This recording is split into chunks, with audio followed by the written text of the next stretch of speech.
Hello everybody, this is Lucy Nathanson, child therapist and founder of confidentchildren.co.uk. So I did a video a while ago whereby I was interviewing a parent about her experience of having a child with selective mutism, and feedback from that was that it was really useful to hear from another parent and strategies that she's used to help her child. So I thought it would be a good idea to interview another parent about her experience of having a child with selective mutism. So this is Catherine. Catherine, thank you so much for joining me today. Pleasure. So, when did you first realise that your daughter has selective mutism? I'd say when she was about 2. So when she could talk, we then, were desperate to show our friends and family that she could talk and she'd reached that milestone. But when we tried doing it, she just couldn't, not with anyone. So. Sure. So when she was 2 years old, and how old is she now? 4. So about 2 years ago. And in what situations and with whom was your child able and unable to talk to? So yeah, just to me and her dad, and then she was unable to talk to absolutely anyone else. But also she couldn't talk in front of anybody else. So she then couldn't talk to me or her dad if someone else was there. So it was really hard. It was a real kind of shock from what she was like with just us at home to the moment someone else came in the door, or if we went out, she just couldn't get any words out. It doesn't, no matter how hard we tried, she was silent. Sure. So she was only able to talk to you and her dad and nobody else, right? Yeah. So when you realised that she had selective mutism, what were your next steps? I think that sort of on 2 levels. So I did research and thought, okay, so what can we do as parents at home? And then what can be done more formally out of the home in like the setting where she is. So I researched like little things we can be doing, but then also started the route of, right, what help is there? What's the situation? So I contacted a local charity, a SEND charity, and I found out that selective mutism is classed as a special educational need. Is that right, Lucy? Yes. Yeah.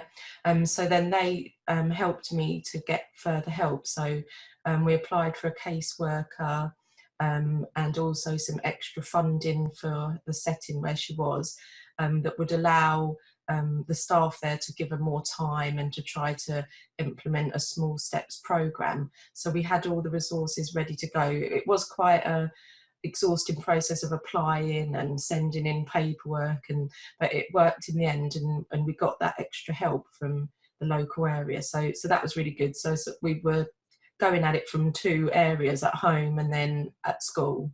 Sure. So you discovered that your daughter had selective mutism, and then you went through the process of speaking to the school and applying for support, speaking to the caseworker you mentioned. Did you go to your GP?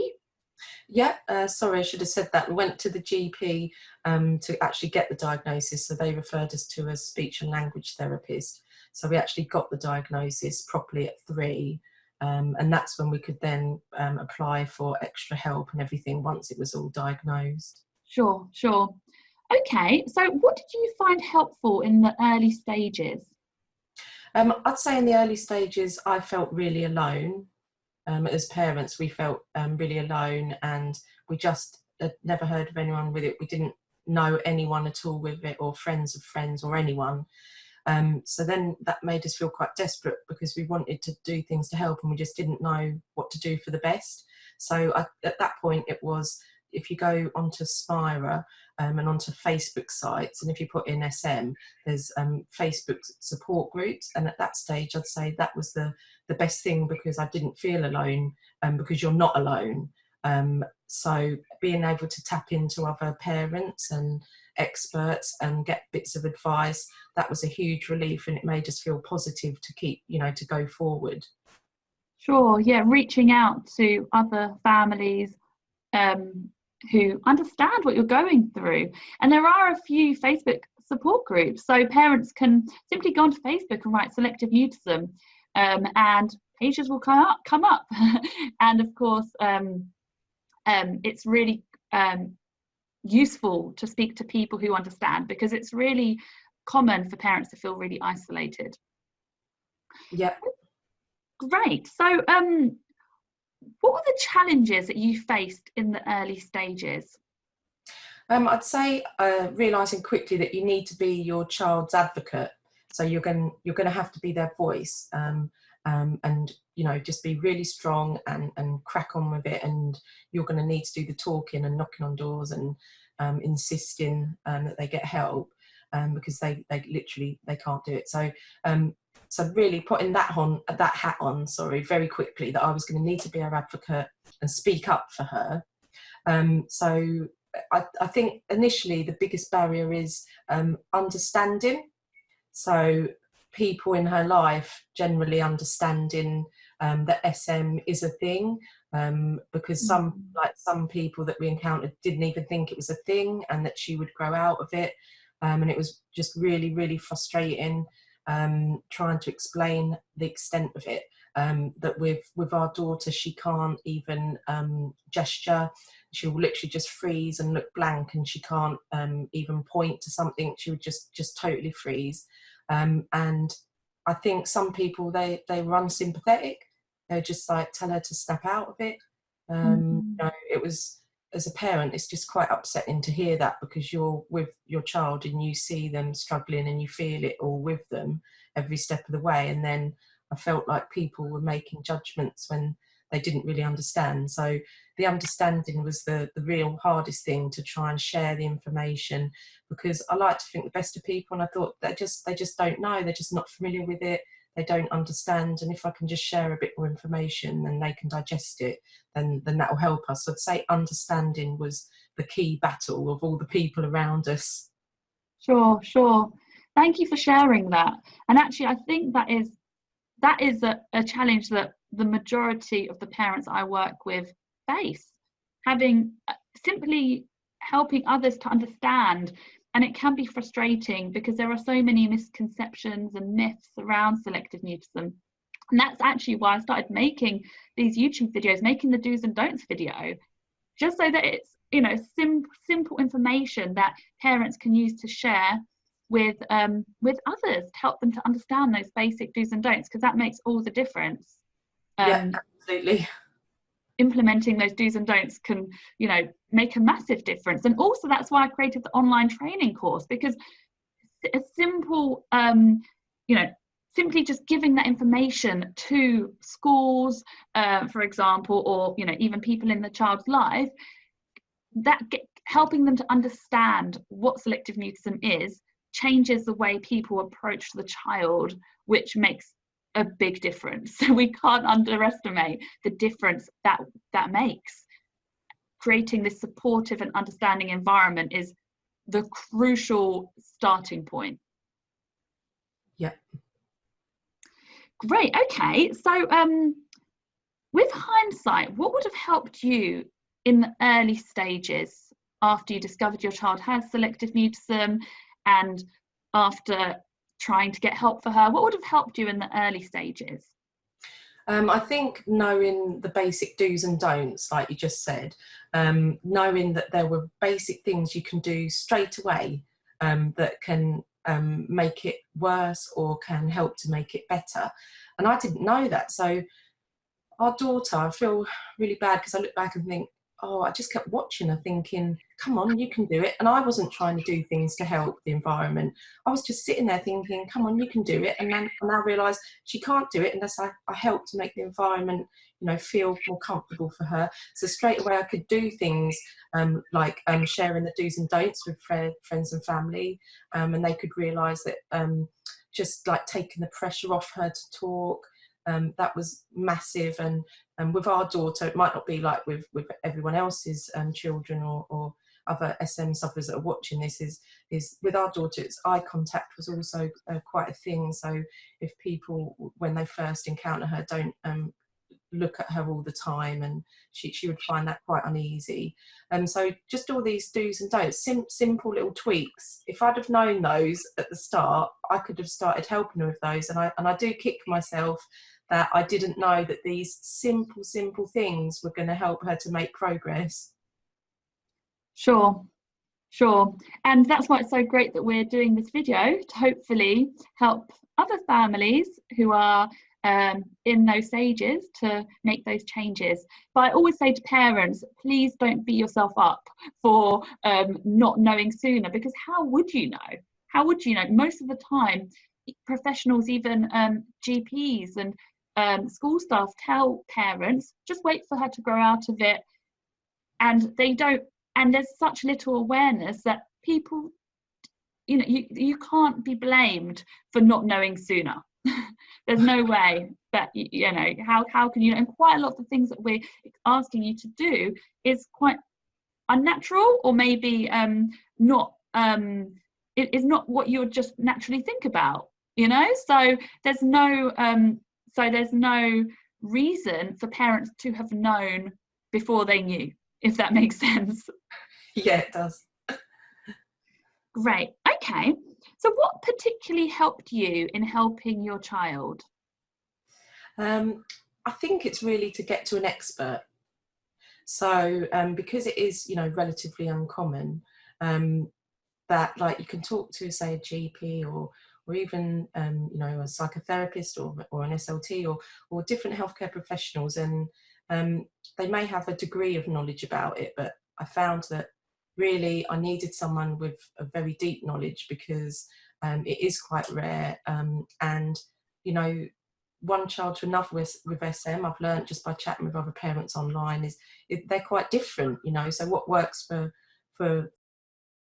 she might need a few tweaks to the next child, and so really I needed expert help, because we weren't making progress just with general people being involved. So it was finding you as an SM therapist who's working with these children in like day in and day out, like, so you just understood everything from the word go, absolutely everything I was doing and all of the struggles we were having. You know, you'd seen it before, you know, you were going through the same things with other families and children, and that was such a huge relief. There was nothing that we said to you that you didn't know about, and could bring a strategy to us about, and we could start on straight away. So that was the real key, was just not giving up and just keep looking for an expert in SM in this particular condition, and finding you, touch wood, that was so lucky and amazing. And that's when the tide started to change straight away for the first time as soon as we found you. Oh, thank you so much. I've got goosebumps listening to that. I'm so happy that I was able to help you and your family make a change for your daughter. Thank you for sharing. So what would be the key message that you would give to schools who have a child with selective mutism? I think understanding, so training, so that they can be educated to know the signs of SM, and know more deeply about it, that it's an anxiety condition. You know, there's lots going on in that little boy or girl's head behind the, you know, the blank face and the silence, and you know, it's a real struggle.